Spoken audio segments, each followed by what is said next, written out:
All right, guys, welcome back to another episode of Two Beers with the Band. I'm your host, Chris Schrum. Thanks to everyone that's joining us for the first time, and welcome back to all those who have watched each and every episode.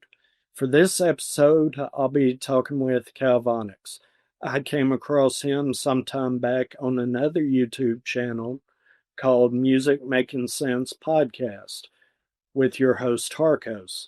If you're needing any help with your music marketing, check out Music Making Sense podcast. Now, on with the show.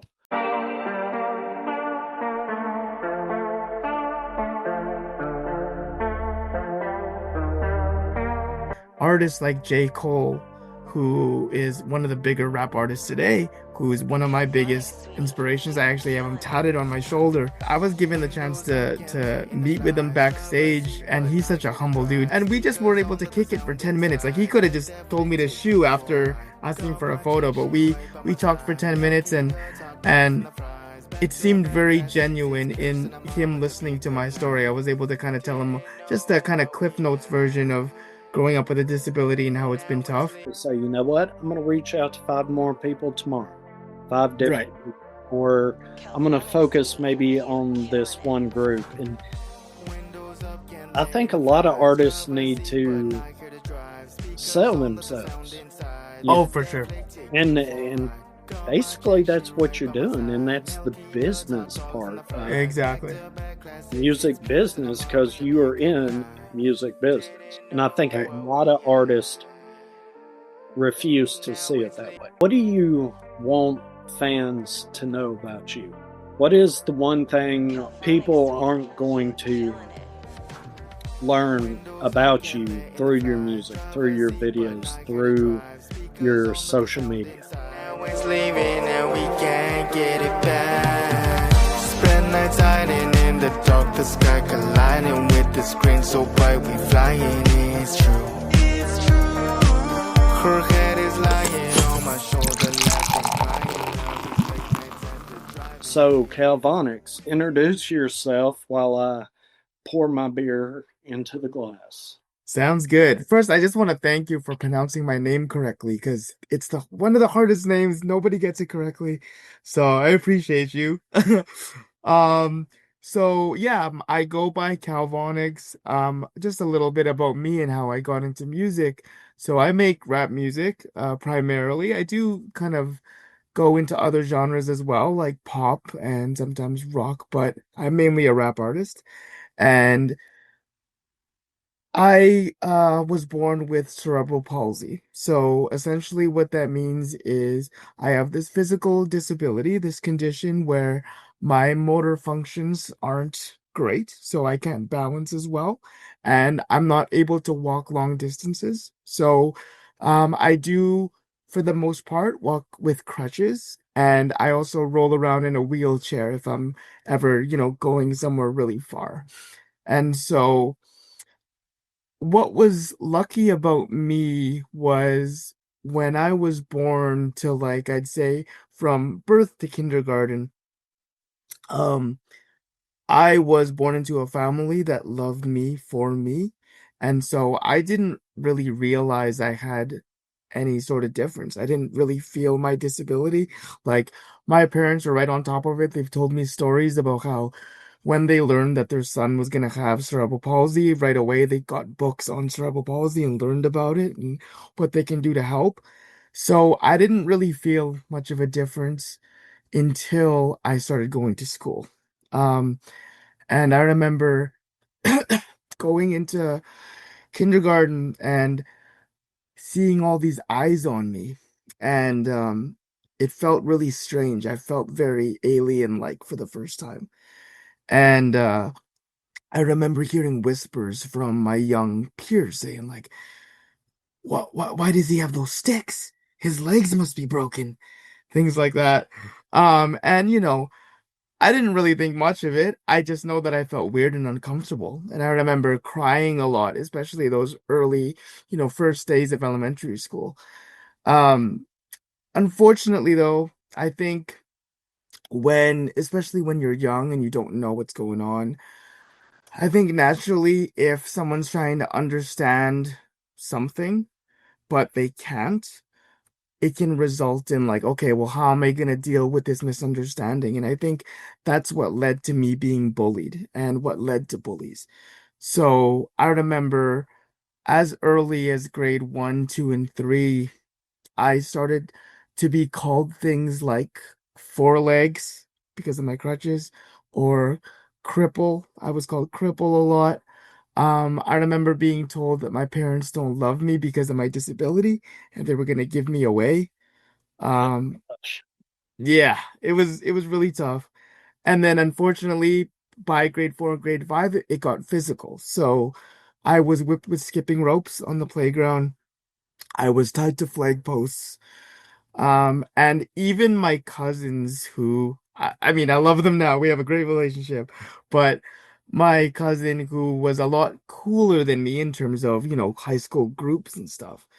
When we got to school, it was like she didn't even know me. So it was like she would bully me as well.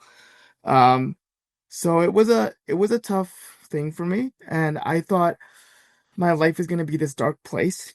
I remember coming home to my mom one day and crying and saying, "Mom, I don't want this disability. I hate it. Please have God take it away." I was raised Catholic, and I told my mom, I was like, "Mom, I please, like, whatever you do, can you just pray to God that He just takes this away from me?"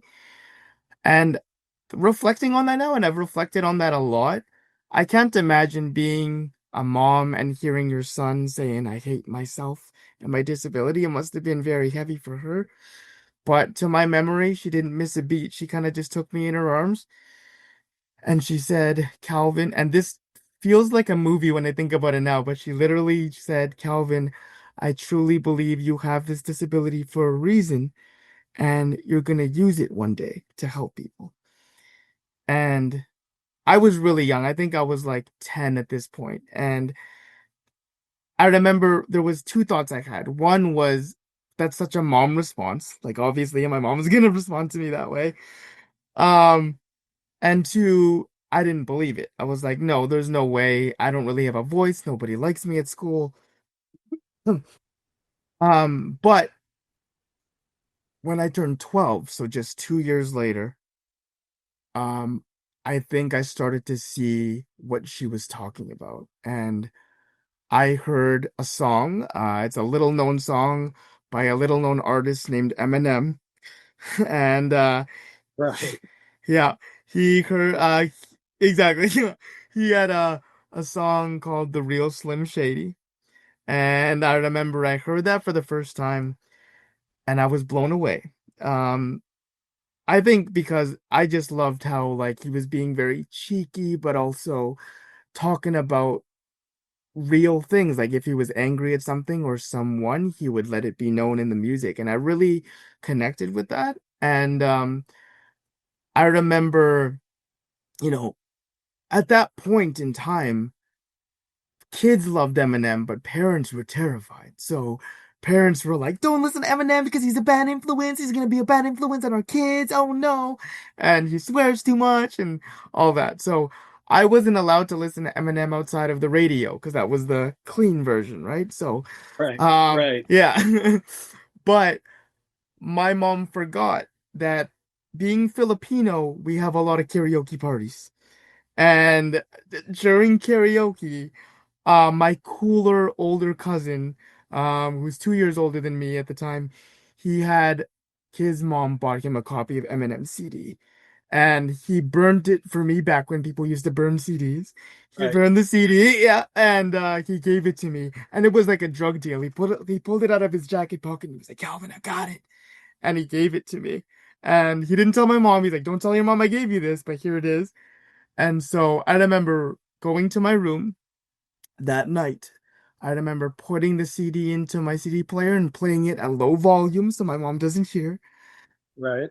And I remember the even back then, like I was young, I was 12, but I remember thinking like I more than anything, yes, it's cool that he swears a lot. I thought that was really cool. But I connected with how Eminem took his struggles and he put it into words that rhymed and now people love him for it. So he talked about growing up in a trailer park. He talked about not having enough money to feed his child. He talked about being bullied. Um, and he put that all into music. And it was sometimes he painted a really ugly picture. He showed how harsh reality can be. Um, but it was that harsh reality that I loved so much because I was like, I could tell even at 12 years old that this person I'm listening to is really being himself. And so even back then, as young as I was, I guess, intelligent enough to realize that like if I want to do this, because I right away I was like, I want to rap. Like I heard Eminem and I was like, I want to rap.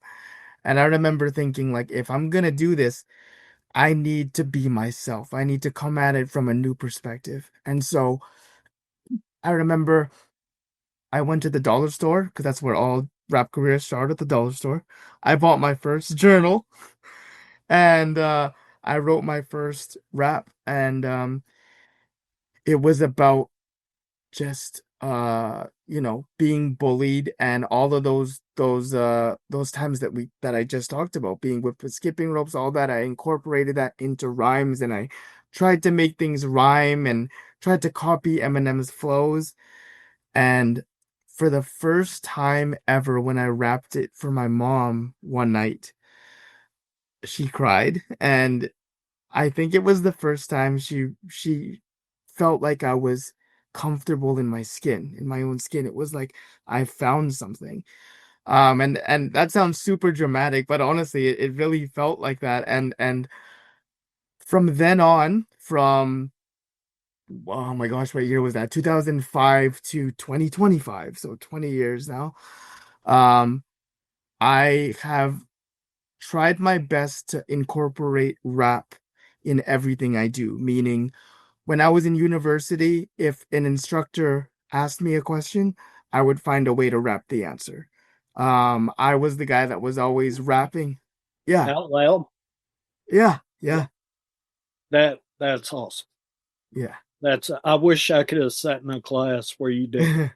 Um, Yeah, no, it was really good. And it actually got to a point where my creative writing professor, because she loved that I rapped and always expected it, she ended up organizing it so that my university, Kwantlen Polytechnic University, which I actually work for now, I'm an advisor as well. Um, they organized it where I can go on like a mini tour around Langley, Richmond, and Surrey, so around Vancouver where I am, where I visit high schools and I talk about how I found music, and I encourage students to find their own version of music. So it was a really fun time. I was sponsored by my school and by Coca-Cola for a while, so that was really cool. nice. Nice. Um, and yeah, I think honestly, my journey so far is just I just hope to be the artist where it's like, yo, as long as you can be yourself and you're putting yourself out there in all the wacky ways, showing your flaws, showing everything, I think the opportunities kind of find you. I truly believe that. Yeah. Well, I notice in your videos that you don't hold back on your disability at all. I mean, it's obvious in your videos that Hmm. you have that, and Right. you're not you're not trying to hide it. Right. I think that's a beautiful thing, and that goes back to you being yourself and being Right. true to yourself and being real. And I Right. think I've every video I watch that you release, it all seems like I mean, the music, the video, everything is from the heart. And it's not, some high production. I'm just putting on a show to get clicks and to get likes. Right. And it feels like to me that you're putting your heart and soul into it. Yeah, for sure. You're, you're putting your feelings and your emotions and your disability on display for everyone and saying, you know Hmm. what, this is me. This is who I am. And Hmm. you're not being fake at all. And I really, really enjoy that. And each time I see that you have a new video coming out or you have a short or something like that, I'm definitely ready to check it out to see what's he going to do now. He's going to do something. Right. I want to see if I can figure out what he's doing. Right. It, Right. because I've noticed the process. Your Mhm. videos have gotten better. Um, well, I say better. The production value seems to Right. be going up on your videos, Mhm. but you're not shying away from all the core elements of any of your videos. Right. Right. And I really enjoyed that. And I see that things are getting better, or as far as production value, I see things Yeah. are getting better. And I enjoy watching each one of your videos when it comes out. Well, thank you, man. I really appreciate that. I'm glad you see that because I've definitely been working hard to always kind of top myself. I always try to top myself whenever I'm coming out again with a new song or an album. And the one thing that I'm navigating now, just, in my current day, in my current career in music, is just finding a balance between um being myself and also finding a way to make it entertaining. So I come from a background of I've always loved movies. I'm a movie guy as well. So I watch a lot of movies. Um, and that's how I've always kind of approached my music. I always Kalvonix is me, yes. I Kalvonix is Calvin, but it's a over exaggerated version of me as well. So it's kind of like a cinematic made for a movie version of who I am. And so that's why you get a lot of witty punchlines on my disability. And you get, sometimes like people comment on how like I have a lot of pretty girls in my videos. Uh and Yeah, yes, that's that's a yeah, question I need to answer too. for sure. A For lot of sure. pretty girls in the video. How do you make that? How do you get that? How do I get that? Yeah, There's a couple ways. I mean, for one, I will say generally speaking, I've always had more friends who are girls than guys. And I think that stems all the way from like kindergarten, just in the sense of, I don't want to go into stereotypes, but I will just say from my experience generally, I think I connected more with girls because, especially in those early days, the guys usually wanted to run around on a field and play sports and be physical and active, yeah, whereas the girls would more likely be open to sitting on a bench and having a conversation. And yeah, so that's where it kind of came from. I have a lot of friends who are girls and very few but close guy friends.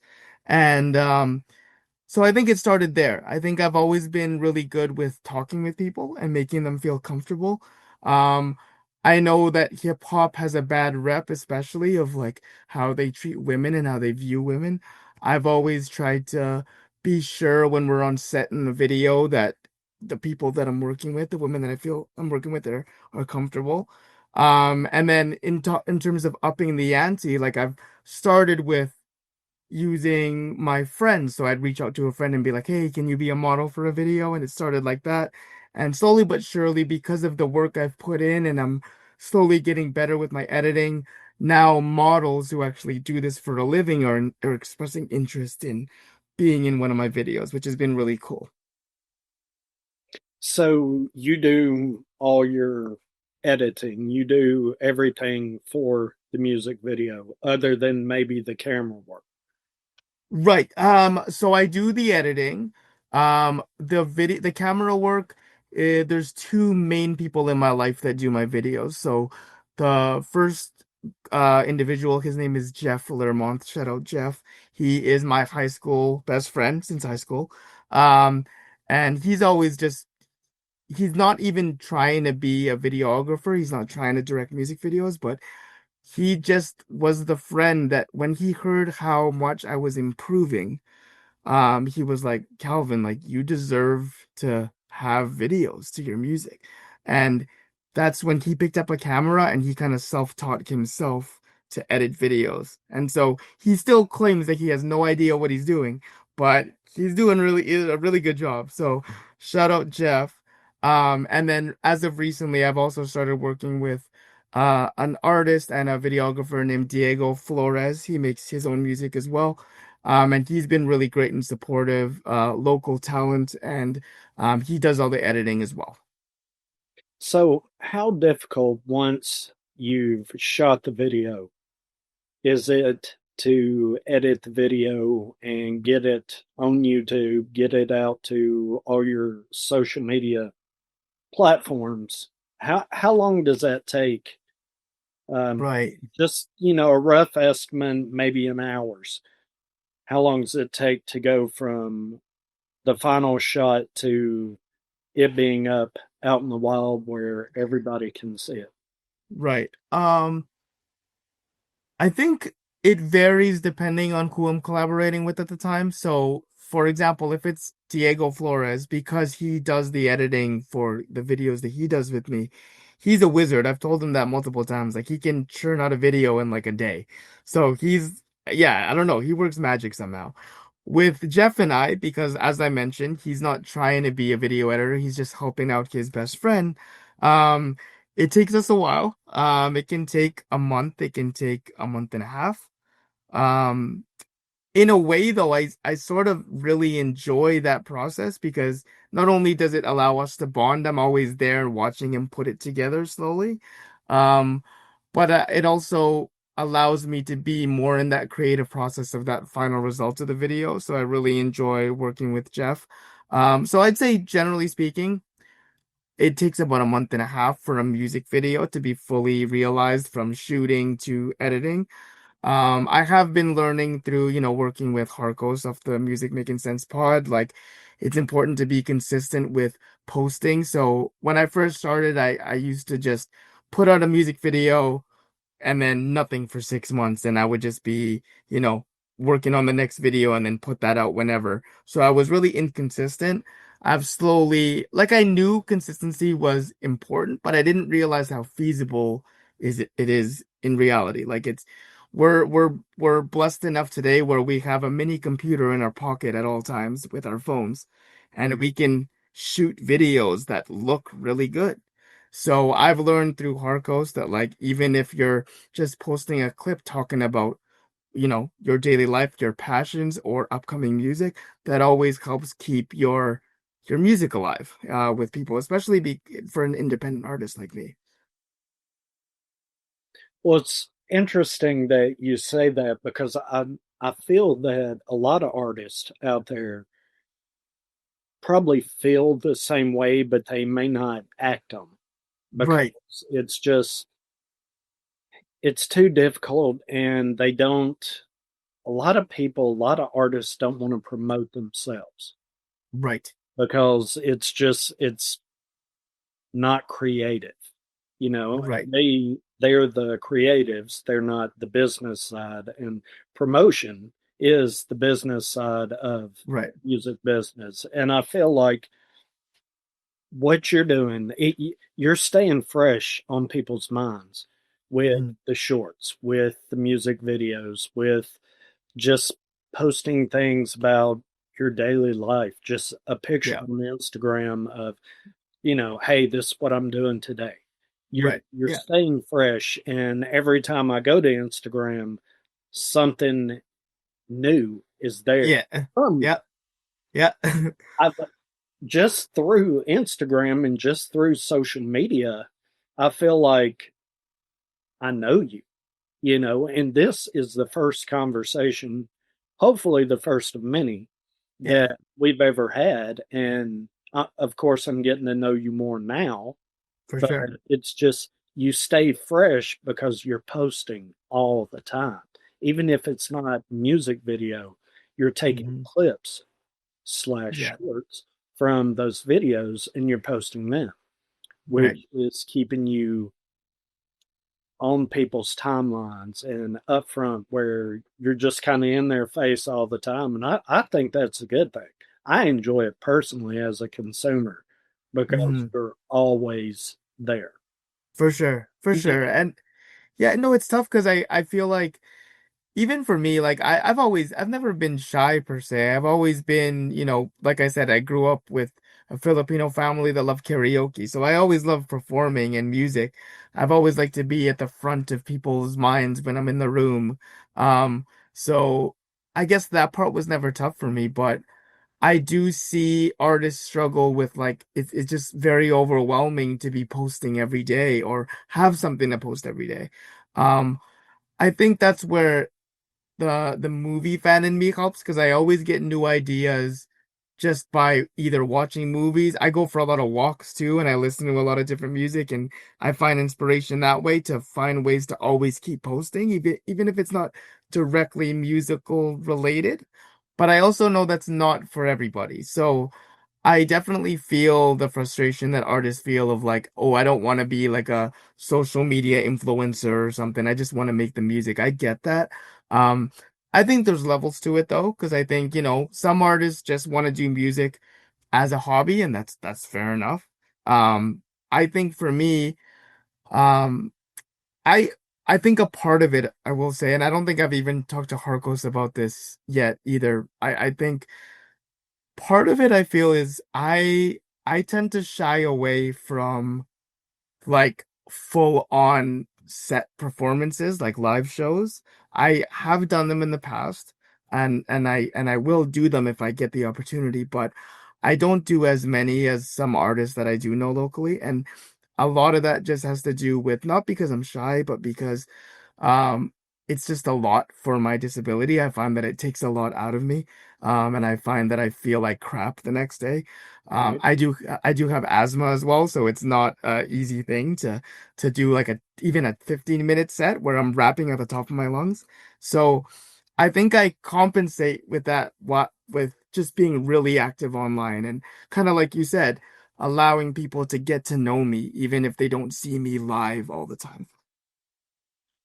Well, based on what you just told me, do you see yourself ever being just a musician? Someone who has made it to a level where you're possibly touring or doing something like that, or do your disabilities hold you back from that? Mhm. Um, I love that question. It's a tough one. I think I will say if you asked me this like when I first started rapping, if you asked me this like 10 years ago, 12 years ago, I would have said, yeah, like hell yeah, I wanna be a person that just lives solely on music and I wanna just be a musician and I wanna tour. Right. As I've gotten older though, I've gotten to know myself a lot. I've gotten to know I do suffer from like anxiety. I have a lot of anxiety. So a lot of people, this is the thing. I'll just a little caveat to your question is when I tell people that I'm an anxious person and I consider myself an introvert, a lot of people like my coworkers who've seen me perform, they're like, "You're lying. What are you talking about? No, I'm an introvert. You're not an introvert." And and they don't realize that behind the scenes to get to where I am, where I'm on stage giving energy and making people smile, there's a lot behind that before I get on stage that I have to kind of talk myself through. So I have to be in the mirror and I'm talking myself through like, Calvin, you're gonna do this, you're gonna do good. Um, Unfortunately, with my anxiety, when it's really bad, I tend to gag a lot. So I start gagging. I'm not like throwing up or anything, but I'm gagging, and that can kind of tighten my throat before I even get on stage. So it's a really tough thing to do. Um, so I think now that I've gotten to know myself, if I'm being real, I don't know if a life of just being able to tour is the life for me. I don't know if I'm meant to do it that way. I used to think when I put out an album, I'm gonna be like Drake level famous the next day. I remember thinking that like it's super easy to become famous. Um, and I used to hate when I realized that it's hard to become famous, like, oh, I'm never gonna make this happen.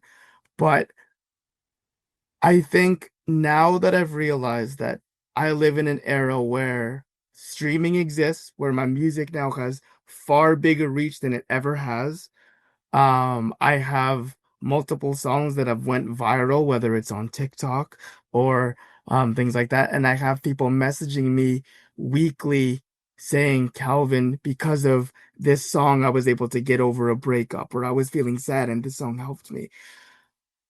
Yes, it's a much smaller scale, but I am happy with that scale that I'm on.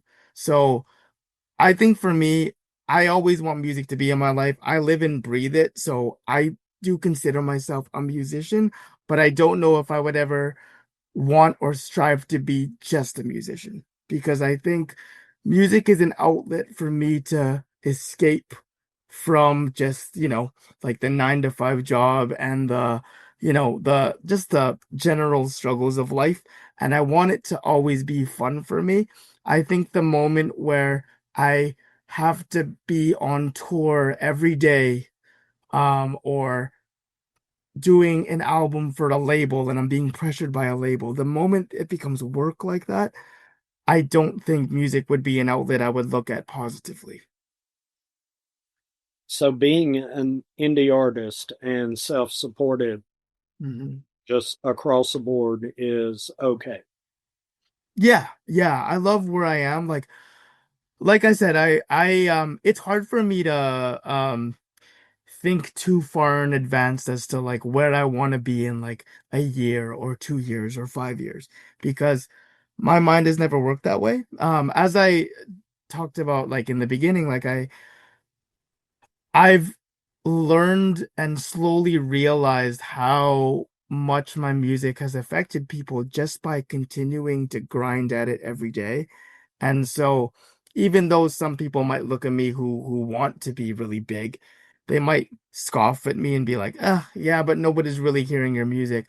I really don't think that's true because um I celebrate the small wins. I celebrate um I really just see things the way they are. So I really try to cherish the small things. And I think that's just comes from having such a hard childhood with my disability. So I've learned to really be grateful for what I do have and the fact that when I started rapping, like I was rapping on my grandma's tape player with the crappiest quality, and I sold my first album for $1 to my mom and my dad.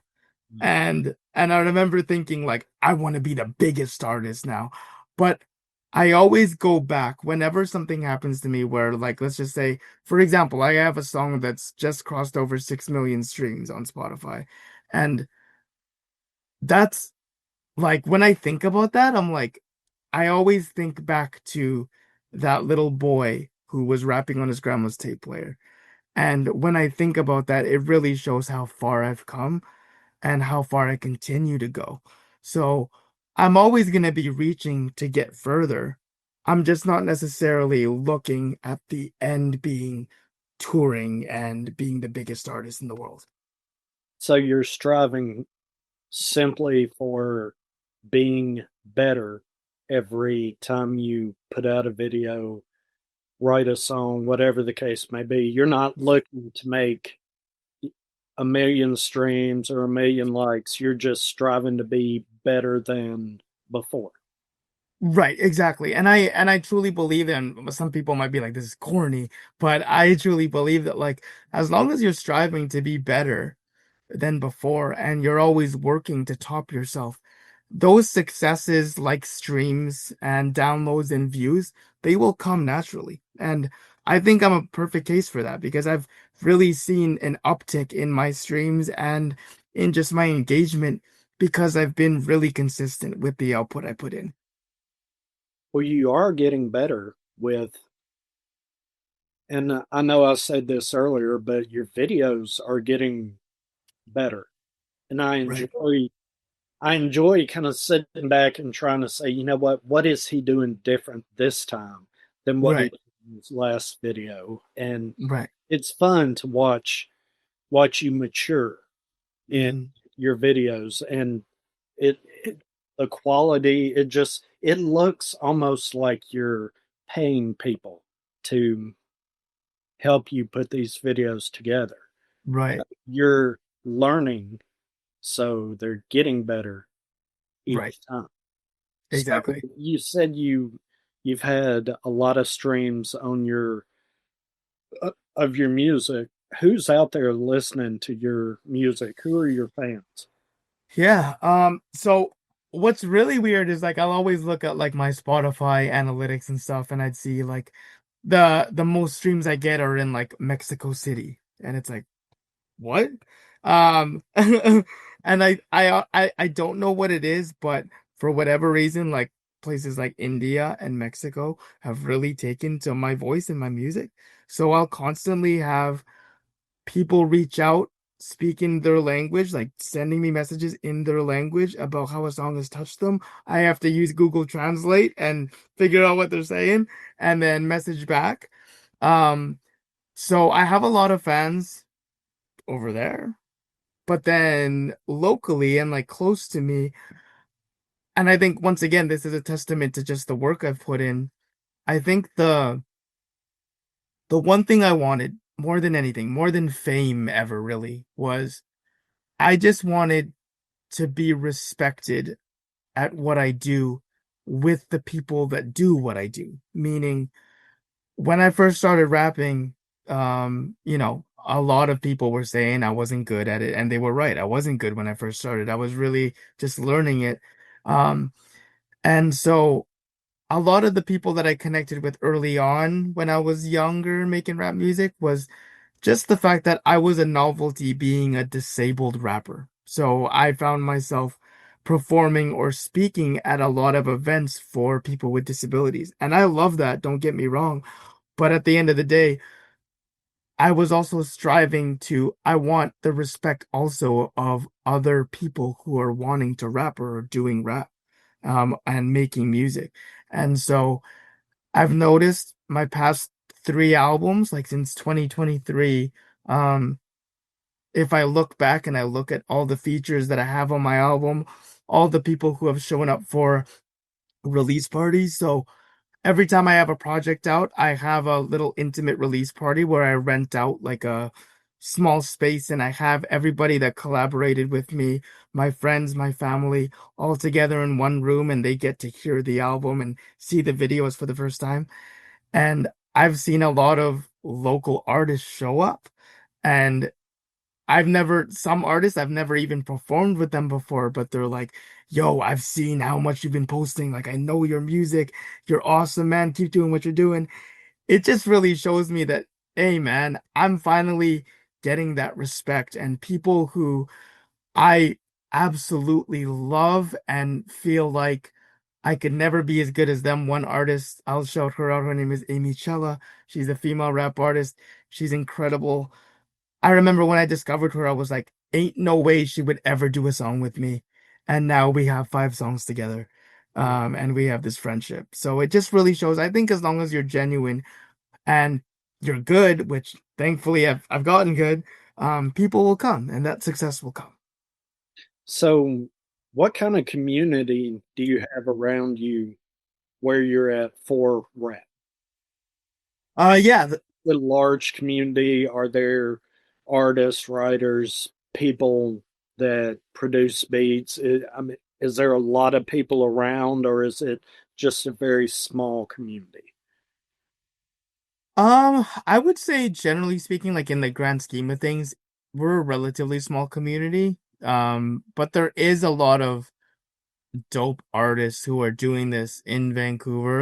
And like I said, luckily I've been able to connect with a few of them.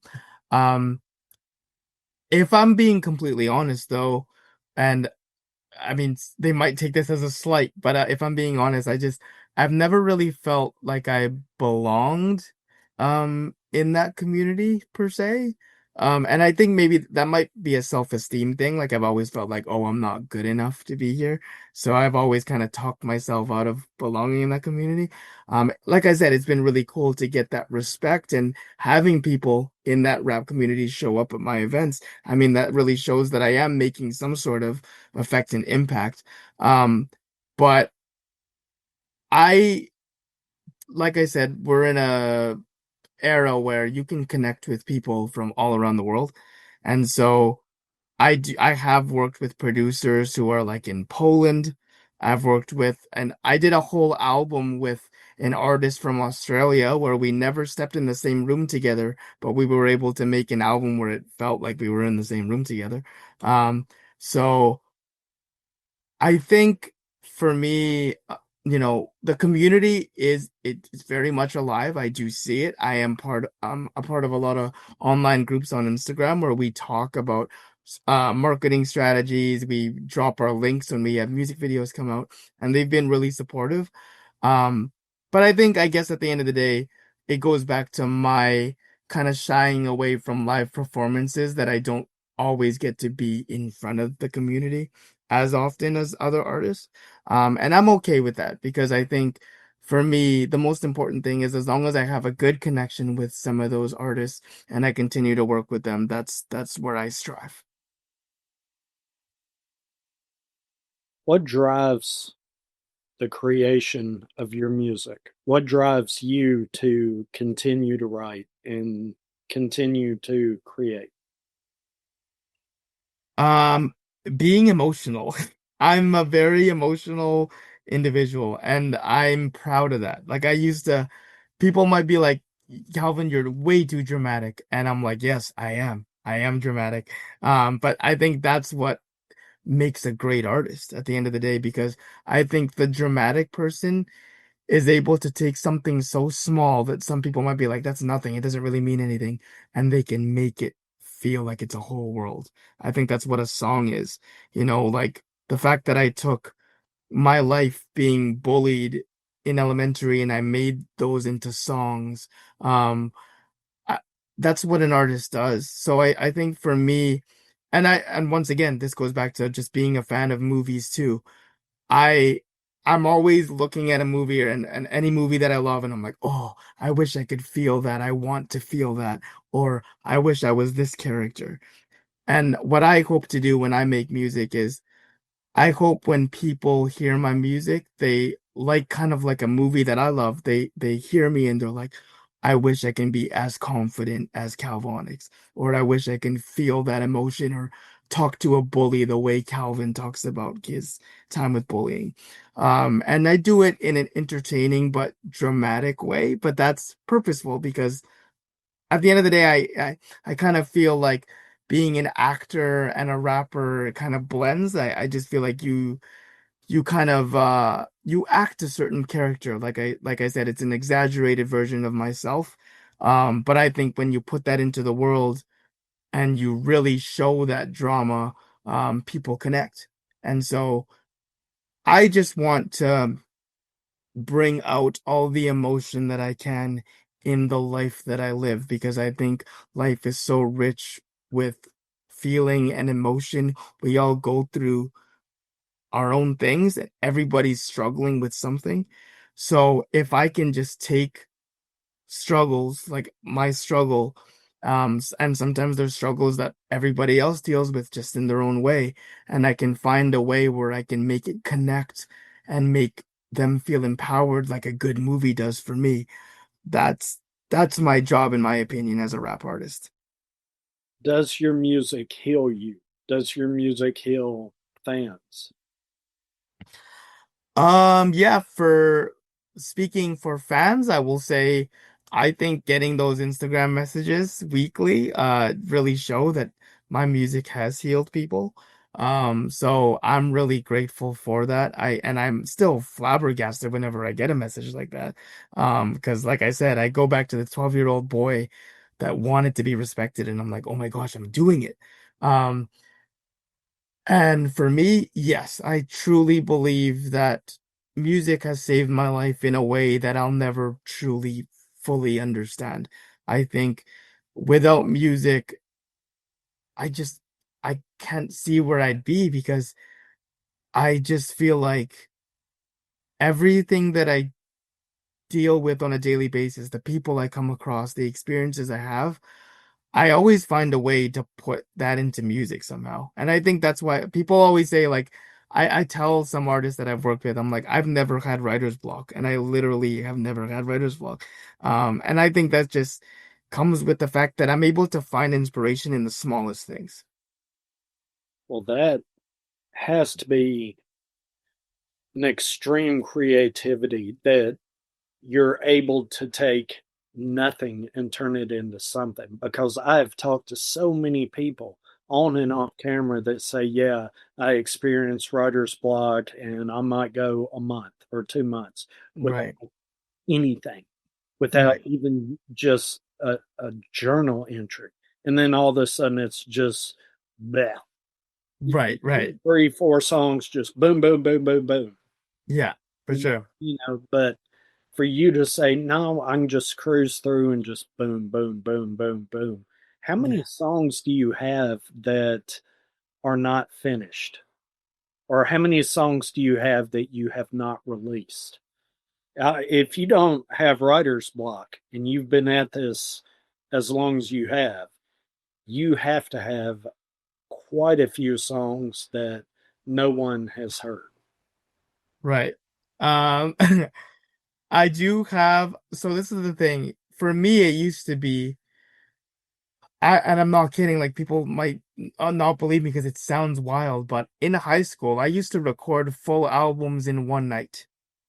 So I would start at 6 p.m. and by 8 a.m. that morning, I would have 12 songs done. It wasn't the best editing or mixing because I was still learning, and I was rushing through things. But I would have full ideas and full actualized albums out. I I've learned though as I've gotten older the value of sitting on music and the value of just kind of sitting with it before you're letting the world hear it because when you sit with things you slowly kind of get out of that space where it's like, okay, this is good, we could put it out. You slowly kind of hear some things that are like, oh, maybe I could say that word better, or maybe I could make the beat hit a little bit harder here. So, as of recently, I find that I'm sitting on a lot more music than I used to. So I have about, just thinking now, I think I have about 25 songs, I'd say, that I feel are I know I'm gonna release them at some point, but I don't know when, and I'm trying to slowly kind of figure out when I'm gonna do it and where it belongs. Um, I'm definitely an album guy, so we live in an era where streaming allows you to kind of skip the whole album experience. You can just kind of click to the next song. I'm very much an album guy, so call me old school. Some people look at me and like, like album? No, ain't nobody got time for an album. I collect vinyl. I really appreciate the vinyl experience. So when I make music, I'm never creating with this idea that this is just a song and I'm gonna put it out. I'm always creating with the idea of, okay, where does this song fit on whatever album? So I'm always project oriented that way. So in that sense, um, I always find I'm sitting on a plethora of songs because I'm always creating in an album vision, not a single vision. What are you passionate about besides music? Besides music, like I said, I'm really passionate about movies, so I watch a lot of movies. I actually have my own, it's not as big, but I have my own Instagram review movie channel, so I review all the movies that I see. Um, Or how would we find that? yeah, it's called it's called Bias Chew Movie Review. So it's my last name, Chew Tiu Movie Review. And it's with my brother who also has a passion for movies. He's my younger brother.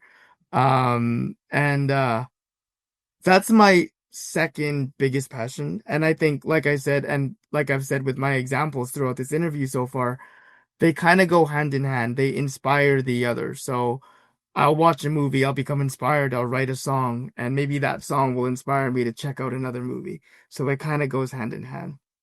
So do you think being someone that reviews movies that has a little bit of an influence on your music videos? Oh, for sure. Yeah, hands down, hands down. Yeah, like when me and Jeff, my friend who does my videos, when we started working together, and we started working together consistently in 2017. Um, I have a series of videos. They're called the Monomaniac series. You can check it out if you want, but you'll never see me the same way again once you do check it out. Um, it's Where been, yeah. So where it's do I on, pardon me. where do I find them? It's on YouTube. So you can just, it's on my channel if you just Okay. type in Monomaniac Kalvonix. So I'm a horror freak. I'm a horror fanatic. I love horror movies.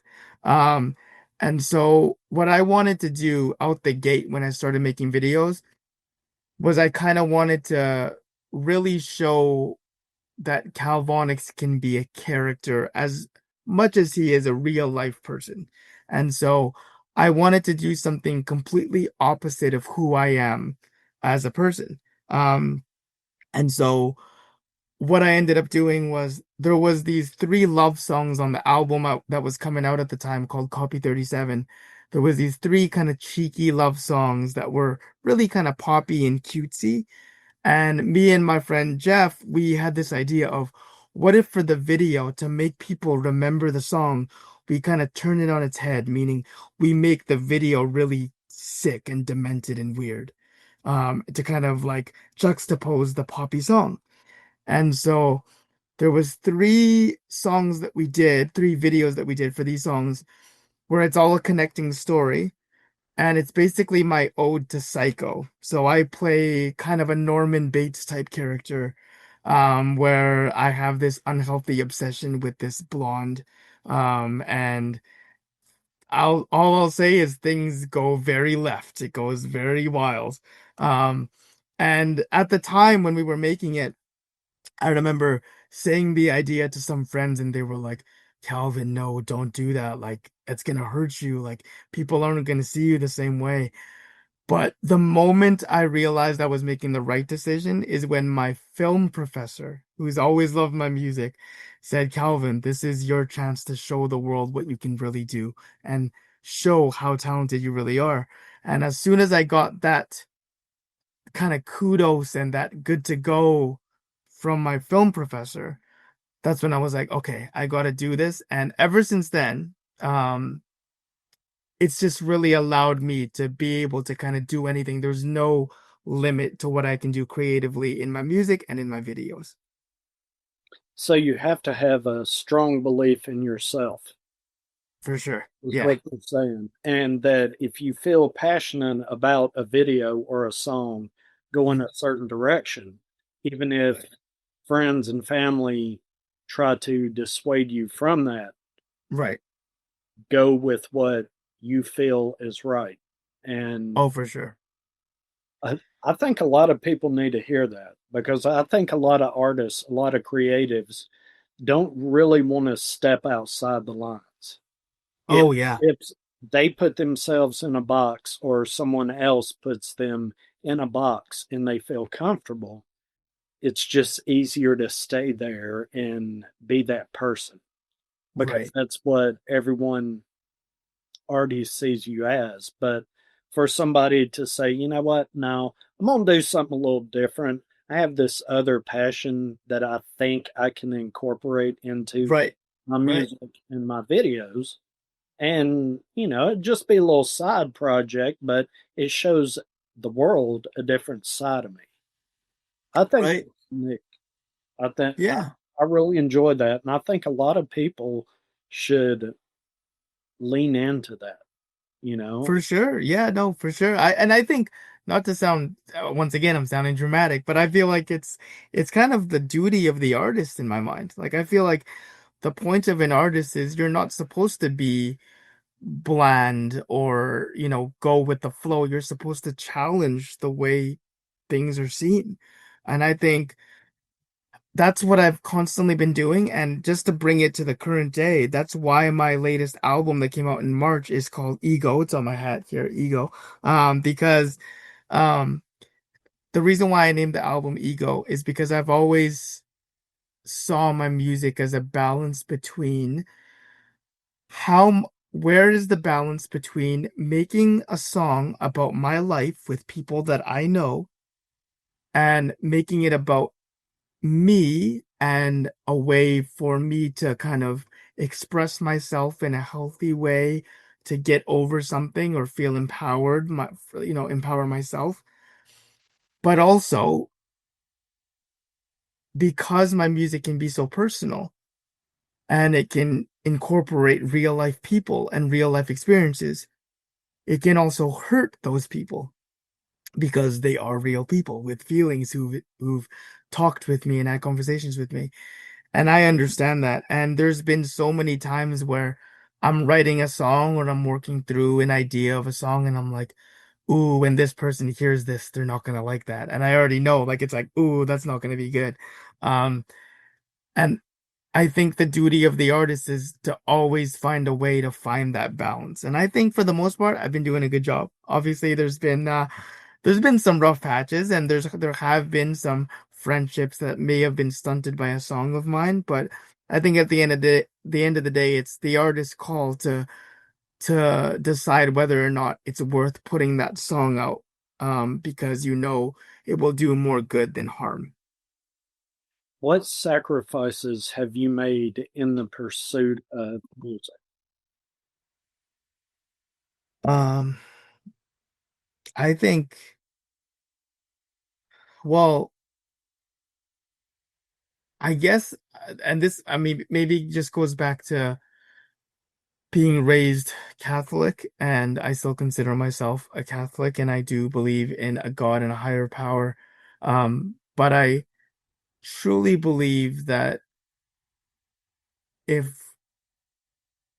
like, my disability was given to me because that was going to be kind of the foundation to lay out the rest of my love and passion for music and movies. And so I always say, like, people are surprised when I say, and I've said this before in front of like a class, I'd be like, if I was given a choice and I was able to get rid of my disability or I was able to get rid of my anxiety, which would I choose? And without a heart, like without skipping a beat, I'm always like, I get rid of my anxiety rather than my disability.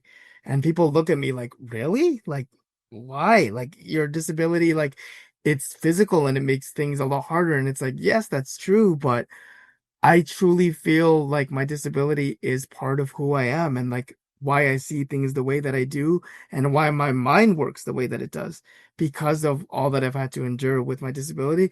So I think even just being bullied and all that has led to so much beautiful things. So I wouldn't take those dark times away. So in a way, I kind of see that as like a sacrifice in a sense of like it might not be exactly what you meant with the question, but that's kind of where my mind goes because I've always seen life as a balance. With bad, there's always going to be good around the corner. So I think that's how my music is played out. There's been so many bad or difficult things that I've gone through, but I've been able to turn that into a good thing. And I think that's how life is in general as well. Okay, well, along that lines, what is the perfect day for you? Hmm. Ooh. Um, okay, well, the perfect day for me, I love the days where I love the sun. I don't get enough of it in Vancouver, BC. We're Raincouver over here. Um, Down so in Nashville, we get plenty. right. Yeah, I can imagine. I'm jealous. It is sunny right now though, so I'm grateful for that. But it's a perfect day for me is just knowing that this is gonna sound so cliche, but just knowing that I tried my best that day. So not every day is going to be A1. Not every day is going to be amazing or perfect. But as long as, even if it was a hard day, as long as I can say at the end of the day before I go to sleep that I tried my best with whatever that struggle was that day, to me, that is a perfect day because I just find there's beauty in those imperfections. As long as you're able to work your way through the imperfection, that's just being a human and part of the human experience. And that's how I see the world. So remain positive Yeah. because it seems like so far through this entire interview Yeah. that you're just positive about everything. Right. It- Yeah. Is that something you have to work towards, or you have to tell yourself, or you just naturally a positive person? Um, I think it's something that I've worked towards for sure. I think, how do I say this? Like the perfect example I have is, um, okay, like there was a this I promise that this story relates, but so I remember going to a concert with my friend. I was in a wheelchair and it was a festival. So it was a festival with a lot of hills and it was a hot summer day. And my friend had to push me in the wheelchair because the hills were really steep. So he had to kind of push my wheelchair. And because of that being a hot summer day, he was really hot and exhausted, of course. And I guess he wasn't in the best mood because of all the work he was putting in. And we ended up kind of bickering. And there was one thing he said to me where, and I've heard this before, not only just in this example, but he said, you know, I wish I was in that chair. Like he said something like that. Because according to him, in that moment, because I'm in the wheelchair, I'm good because I don't have to put in that work. I'm just chilling. I'm having a good day on this hot summer day. And I find those comments interesting because I understand where he's coming from. I know that in the moment, all he can see in processing is that he's struggling to get up these hills. He has to push his friend up the hill. And because of that, he's frustrated. So he made that comment.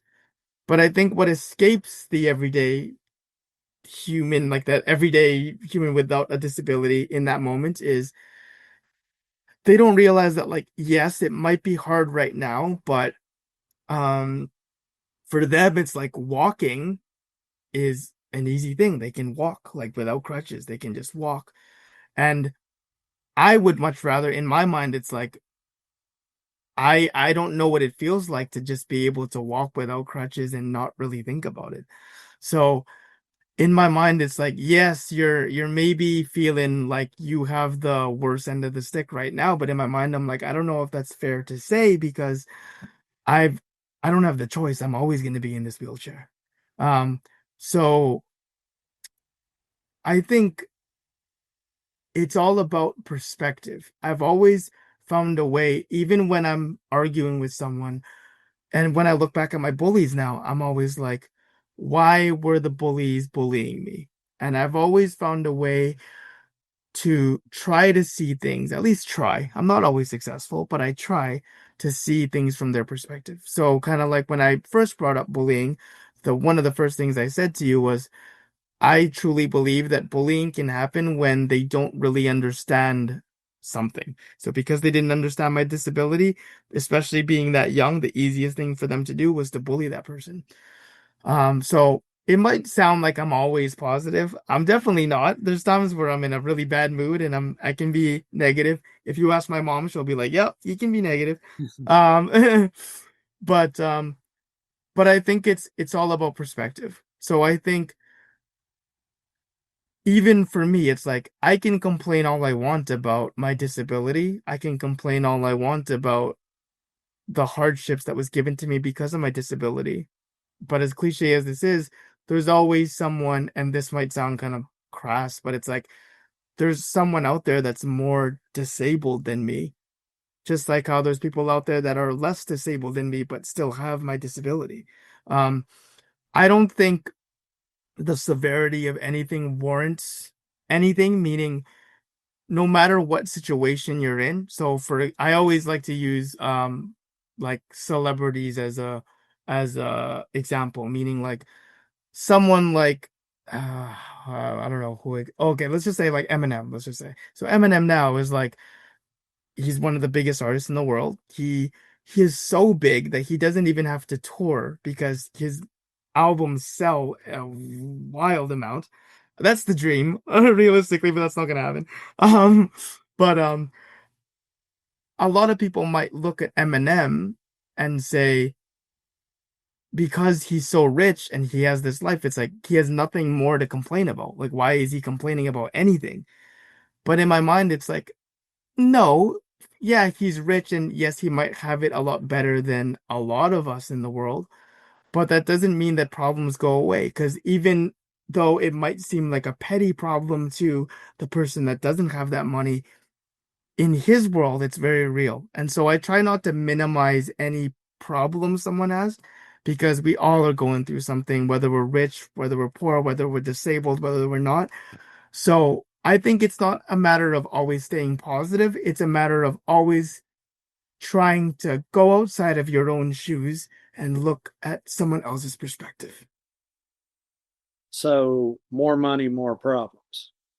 The song says. Right. You know, Yeah. for those of us that don't have that money, just like you said, more money, more problems. Right. They have problems that we don't, Right. that are Right. still as stressful. We Right. just don't see it because all we see is, oh, they have all this money, so they're Right. successful and they don't have problems. They have problems, just different problems. Just different, bro. Exactly. Yeah. So you keep talking about Eminem. Hmm. Is he listening to your music? Um, I don't think so. I mean, I don't know. I will say like there's been multiple interviews where people have talked about how Eminem, because he's so quiet, like outside of dropping albums, he doesn't like to do interviews, he doesn't like to do touring, so he's very quiet. But a lot of people around Eminem have said that he's always stayed on the pulse of what is hot, so to speak. And he listens to a variety of artists. I don't know if I've reached the level where maybe I would reach an Eminem. I, but then again, I've always reminded myself you never know who's listening. Just like how I find it amazing that people in Mexico can play a Kalvonix song. Um, you never know who's listening, especially now with streaming. Maybe it is possible that my music, especially like songs that have reached 6 million streams, maybe it has reached an Eminem. But I guess I'll never know. I have been able to, um, you know, talk with artists that I do look up to that maybe aren't as big as Eminem, but like artists like J. Cole, who is one of the bigger rap artists today, who is one of my biggest inspirations. I actually have him tatted on my shoulder. Um, I was given the chance to meet with him backstage, in 2013.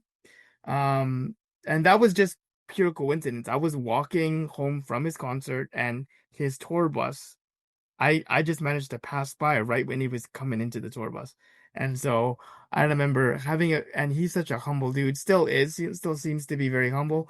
I was able to let him know that I rapped, as well. I was able to give him a CD because I always had CDs on me back then.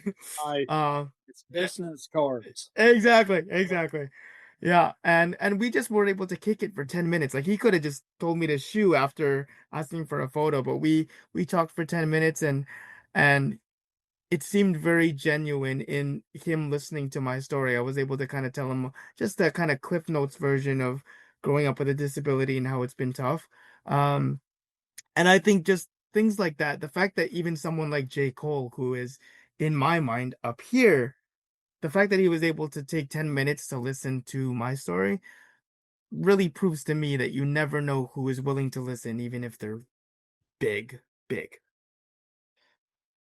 Who would you like to sit down with for, I don't know, 30, 45 minutes and just have a full on conversation with? Alive or dead? Who would you, who is your dream conversation with? Hmm. Um, there's many, but As as yeah. far as music, as far as music goes, not Okay. just, or you Okay. know what, just in general. Okay. Okay. I think the first person that comes to mind, because like I said, I think there's many that I would love to sit down with, but the first person that comes to mind, and this might be a surprising choice for people who don't know me as well, but the person that comes to mind would be Marilyn Monroe. Um, and not just because she's beautiful, but because um I've read a lot about Marilyn. I've always had fascination. Like I said, I've always been into movies. So I've always had a fascination with her career and her life. And I've read and watched countless documentaries and watched all of her movies. And the one thing that's always fascinated me and something that I've related to is there's always this kind of narrative when you look deeper outside of the sex symbol of Marilyn. There was this very highly anxious individual that was had a passion for what she did, but it took a lot of energy for her to bring that persona that everybody loves her for to the screen. So watching documentaries and hearing people talk about how difficult it was to work with her because she kept fumbling lines or she was crying in between takes and things like that really resonated with me because like I said, to get to where I am, where I'm speaking in front of a class and people are looking at me in awe, like, oh my gosh, this guy's the most confident person ever. It took me a lot to get there. They didn't see me gagging 30 minutes before, uh, by a toilet. So I think there was this, yeah, Marilyn is someone that it's like a unlikely match maybe to some people, but I actually see myself in Marilyn in the way that we put our work together. Like obviously she's in a whole different stratosphere, but more so than a lot of other current day celebrities, I find a lot more in common with her when I read about her than a lot of people working today. So, how do you get the other artists that are on your songs, in your videos? How do you get them to collaborate with you? Hmm. Um, well, it's as simple as you got to reach out. You don't know until you ask, right? So I think for Exactly. me, yeah, Exactly. yeah, I've always been especially when I started, like I said, I knew I wasn't that great and I knew I was slowly kind of working my way up, but through consistency, I taught myself how to edit and like taught myself how I kept listening to music and got myself better at flows and rhythm and storytelling and all of that. And gradually, slowly but surely, I found that because I believed in the music I was making, and I believe not only was it important to me, but it was also quality wise, it was getting to a level where it was like, oh, people would respect this quality wise. It's given me the confidence to just kind of throw myself at the wall and reach out to an artist I look up to. So someone like Amy Chella, like I said, Amy Chella is a local artist who um, she's open for people like Exhibit and she opened for Snoop Dogg last year. And yeah, and she's really grinding and she's doing her thing. And so when I remember when I reached out to her, I'm the guy, if you ask anybody, I don't like to text or message. I send voice notes. Some people are annoyed by that, but I send voice notes. That's how my mind works. So I remember I never talked to her before. I've just followed her, but I reached out and I said to her, I was like, hey, I don't know if you know me, but I'm a rapper as well, and I really, really, really love what you do. Is there any way you'd be open to collaborating? I can send you some ideas. And then I usually, just to kind of cushion the blow in case she says no, I'm always like, but if you're like, yo, Calvin, F no, that's all good. So I always end it like that. Um, and I think for the most part, I think because people realize that I consider myself to be kind of like a funny, quirky guy, and I think that comes across to a lot of people. So I think because of that and my personality, people are so, especially now, more willing to work with me than not. I have had several artists who either leave me on red or say no, but I try not to take it personally. It's always just like, okay, well, maybe I'm not there yet. I have to keep working to get the respect from them. I always kind of see it like that. It's like, Calvin, you're slowly working your way up. And I think as long as I'm continuing, as we talked about already, always trying to top yourself every project, um, then the right people that you want to collaborate with will come and they'll be willing to. And so someone like Amy Chella, the fact that we have multiple songs together now And someone like Belize, Belize is an artist who she does her own world tours. Like I see her on tour all the time. And she's from North Carolina. She's not even from where I am. But the fact that I reached out to her and she liked my music enough where we now have multiple songs together as well, I think just really is a testament to how much my music has grown and been able to get better through the years. Well, it's a business and Yeah. selling yourself. You're a salesman as well as a Right. creative. So Right. you have to go out there and pitch, and you're Right. not going to get a sale every time you pitch. And I guess if you look at it in that way, you reach out to five people and Right. two people read and three people don't, and Right. got a response. Yeah, for So sure. you can't take that personally because it's business. Exactly. To say, you know what, I'm going to reach out to five more people tomorrow, five different Right. people, or I'm going to focus maybe on this one group. And I think a lot of artists need to sell themselves, you Oh, for sure. and basically that's what you're doing, and that's the business part of Exactly. music business because you are in music business. It's Right. not just Exactly. music anymore, it's music business. And I think a Right. lot of artists refuse to see it that way. I think so. I think so. And I think too, like, and as I mentioned, like, not everybody likes voice notes. Some people find it awkward. But I think in my case, it's worked to my benefit because the fact that I'm willing to reach out to someone who I've never talked to, and you can press play on this voice note. So it's not live where it's awkward because you're talking to me, but you can press play.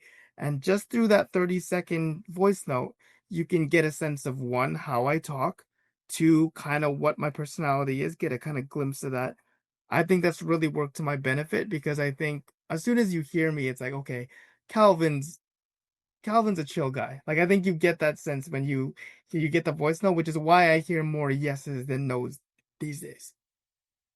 Well, it does. I know you've sent me those voice notes, and I'm like, this is different. So, Oh yeah, yeah, and of course, I listen to it, and it does seem a little more personable right. because I hear you. It's like we're having a conversation, a very, Hmm. very brief conversation. So it Right, makes it easier for me to respond right. Yeah. because you ask specific questions and I Hmm. hear the inflection in your Yeah. voice. Right. So it's easier for me to respond. I personally like that.